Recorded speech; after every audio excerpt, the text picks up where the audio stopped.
Ky është Fari Muja, banori i fshatit Bërdic. I dal tashmë në pension, Faria merret çdo ditë me punët e bujqësisë. Faria ka në pronësi rreth 7 dënim tokë, të cilat i kultivon me disa kultura bujqësore, si perime, gërur dhe janxhe, ndërsa merret edhe me mbashtimin e baktive të imta.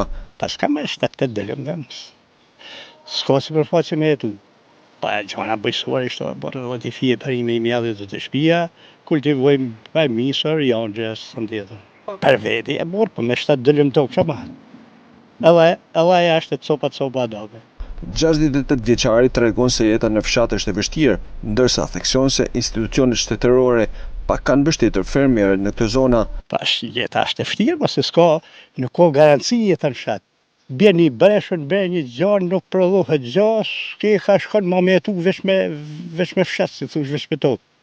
Ashtë vështirë, shteti s'timon se s'ka që me t'nimu kur ki tokë pak. Kam i këtë vlefë një të një rrugë të asë jo. Qa ka me mbaj me breshën? Por e kam sa për veti. Duhet me hi me regula gjithë gjë, me hen me regula. Shtetit e ligjet, se ligjet janë, për nuk zbatojnë. Fenomeni i emigrimit ka prekur edhe familjen Muja. Faria tregon se fëmijët e tij janë larguar jashtë vendit dhe ai jeton vetëm me bashkëshorten. Fëmija jashtë, po vajzat kanë ikë në punë vetë, se janë martu, kanë ikë burrat, kanë ikë mështënë. Djalin e ka mamaj edhe në Gjermani.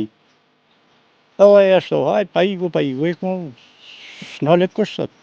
Renia nuk nalet, edhe tash janë pënu. Po janë pënu, se mu jetohet gjithëm, e si dhe me pënu. Gjarë nuk vjen kërkom, as atje s'ki falë gjavush. Ndërsa ndërtimi i rrugës së re Shkodër-Velipoj ka ndikuar tek bizneset në rrugën e vjetër, shumë prej tyre janë mbyllur, duke ndikuar kështu në ekonominë e kësaj zone.